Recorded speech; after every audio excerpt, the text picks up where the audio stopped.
So these are some of the top drop shipping mistakes to avoid. After working with tons of drop shipping students and actually running several successful drop shipping stores myself over the last 2 years, I've compiled the top mistakes that I see people making. And for you watching, this is how you avoid them. As mentioned before, all of these learnings are from my own personal journey and from coaching several students at this point. The reason I mention my student success is because I want you to know that I'm not special. This doesn't only work for myself, it also works for multiple people that I've mentored who are just like you, and people that were at some point in the same position that you are currently in. The only difference is that we took action and put the time, effort, and money in to reach our goals. That's the only thing that separates people that have seen success and people that have not yet. It's going to be the time, effort, and money put in. But let's get started. So the first thing that or mistake to avoid is the ad fatigue. So combating ad fatigue is a interesting thing to kind of grapple with, but ad fatigue is basically where your ads stop performing and being effective because the pool of people that you are advertising to have become numb to seeing your ad creative and will just continue to keep scrolling past when your ad pops up on their feed. The way you combat this is by creating new, fresh ad content for your product. Now, this is all a part of the scaling of your dropshipping store. As mentioned in the previous video, you can't scale something if you're not testing new variables. Testing new ad creatives not only combats the ad fatigue, but it's also a part of scaling your actual store itself. Now, the ad creatives that we see working the best are the ones that show your product being used by the targeted demographic. And usually we have a voiceover in the background that talks about, the pain points that your product solves.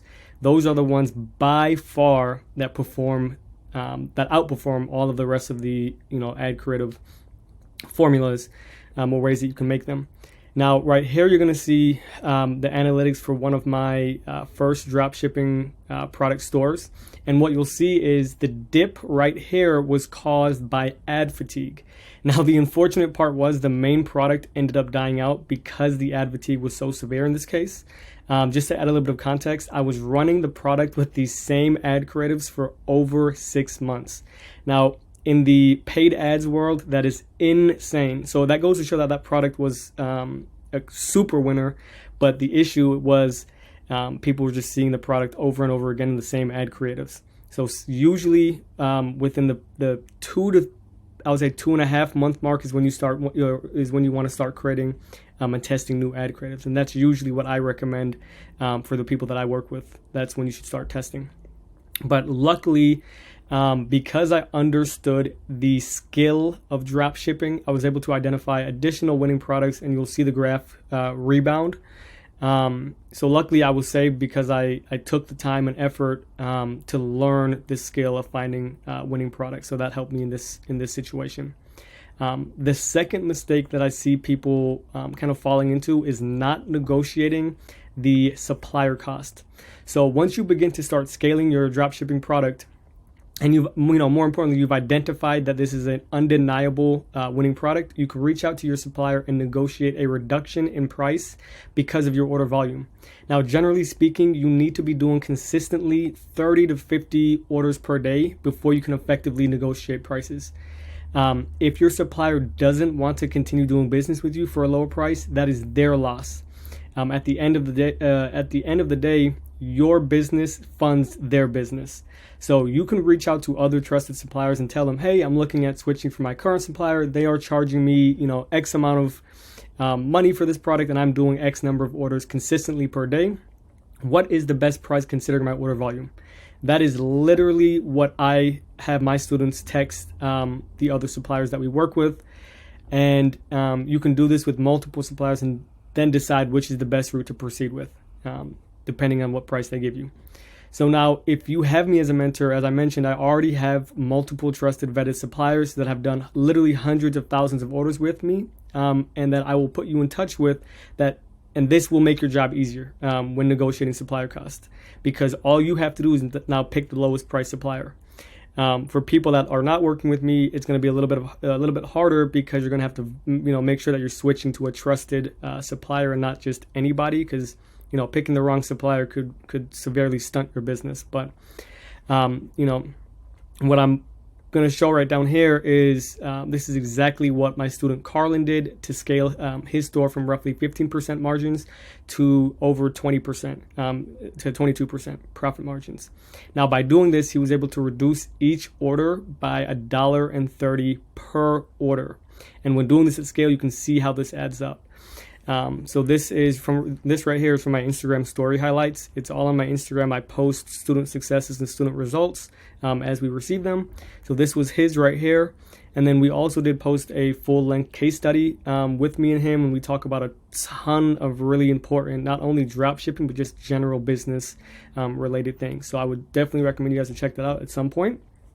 But the next mistake is delayed gratification and not understanding how that works. So when you start to do something, do not expect to see the results instantly.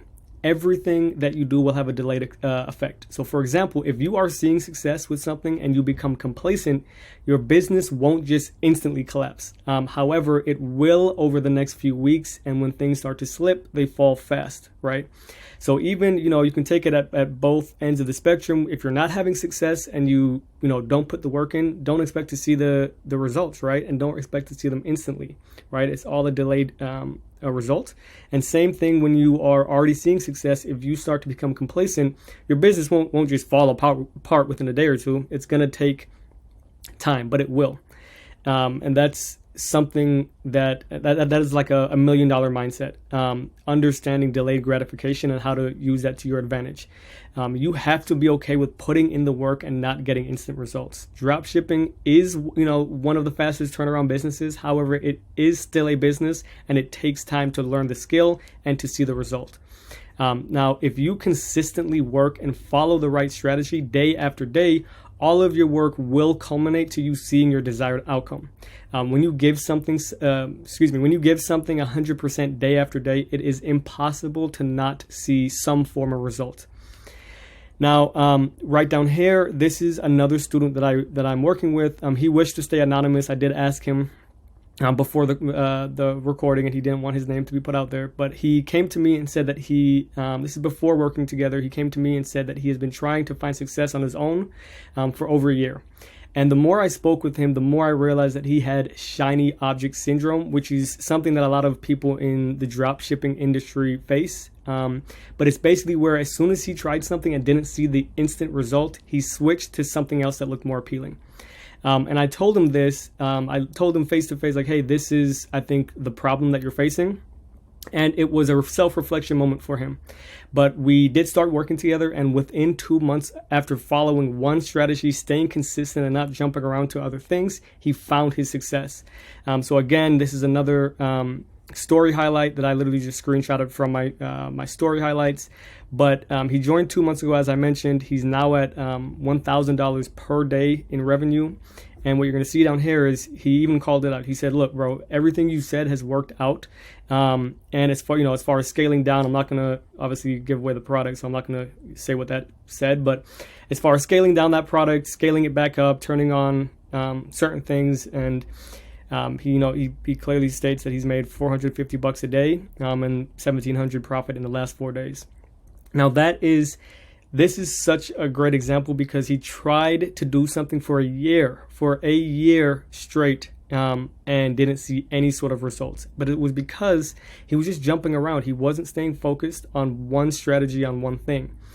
Within literally 2 months of him just staying focused, working with, together, he was able to see his desired outcome, and he's now scaling even further than this, because this screenshot was taken a few weeks ago. But that is just the importance of staying grounded and staying consistent at something. A common theme that I see in the online space is that the people that are seeing the results and living their dream outcome or their dream life are the same ones that invested in their learning. All of the people that you see on YouTube that are successful invested in a mentor at some point, whether they want to admit it or not. They invested in building their foundation, and I don't mean go, as I mentioned, and buy a course. That's not what I'm talking about. Find the right mentor that can handhold you through the process. This is something that no course can do. And it's, the same thing, exactly what I did. I invested in myself by investing in a good mentor. Now, the true value in education is having someone that has already done what you are wanting to do and can walk you through the motions and help you avoid the pitfalls. And I will be completely honest with you. The main reasons I found continued success in drop shipping is because of the mentorship that I had and the strong foundation that was built. What completely changed my life was getting in touch with someone that walked me through step by step how to identify the right products to test, how to create a drop shipping store that actually converts, creating ad creatives that sell your customer, and helping you, just in general, avoid the minefield of issues that you will run into. By investing in a mentor, or you are buying your time back. Instead of you spending endless hours on money on something you don't know is going to work, spend half the time using a proven to work strategy and get to your desired outcome a lot quicker. I live and die by mentors. I've done it. Everyone on YouTube has done it at some point. I highly recommend you to watch the student interview that I did with Carlin, because we both talk about the value of taking action, and obviously a ton of other super helpful information relating to drop shipping. But it's interesting to watch that video because he's talking from the standpoint of a student that has seen their first success, and I'm talking from the standpoint of a mentor that's helped him to reach that success. So we have two very different perspectives, and it's very interesting to see that. But now the last takeaway is, and the last mistake that I see people making is not doing daily profit tracking. Now, this is something that I learned the hard way very early on. When your product starts to gain traction and you begin to scale, the water gets super hazy because you have tons of money coming in and out of your bank account, and it's extremely important to do daily profit tracking so you can see how things are doing on a day-to-day basis, and then you can extrapolate that to week over week. It's nice to be able to have someone to hold you accountable and make sure you are tracking your profits and not just assuming or thinking that you are profitable based off looking at your Shopify analytics or your PayPal dashboard. This is a trap that almost all of my students fall into, because the adrenaline rush that you get when you hear your phone exploding with Shopify notification kind of just takes over. And I think this is just a byproduct of a beginner seeing their first success. Because even as I'm warning and telling them to do profit tracking, it sometimes falls on deaf ears until something goes wrong, and then they're like, oh shit, okay, now I should be doing the daily profit tracking. But right here, these are just additional student results. And with these two students in particular, they did not fall into the trap of not daily profit tracking. From the get-go, they already have a very analytical mind, but they both saw the value in what I told them in terms of, hey, do daily profit tracking. Even when you're first testing your product to when you're doing hundreds of orders per day, you should always be tracking how much money you're spending, what is coming in, what is coming out, supplier costs, miscellaneous costs. When you do that, that is running a true business. That is, what a lot of people won't tell you, because drop shipping has kind of got to that point where people just want quick money and not to actually build a long-lasting skill. And profit tracking is a skill that supersedes any business. It doesn't matter what you're doing, drop shipping, real estate, it doesn't matter. Profit tracking is key. And those takeaways and teachings and learnings are all things that I've seen either myself personally have fallen into in the past, or students that I've worked with. So I hope that this kind of sheds some light on some of the pitfalls that beginners make when they are first starting their journey. And at the very least, when you find your first success, I hope you remember some of these learnings, and as a result, can absolutely avoid and absolutely crush it.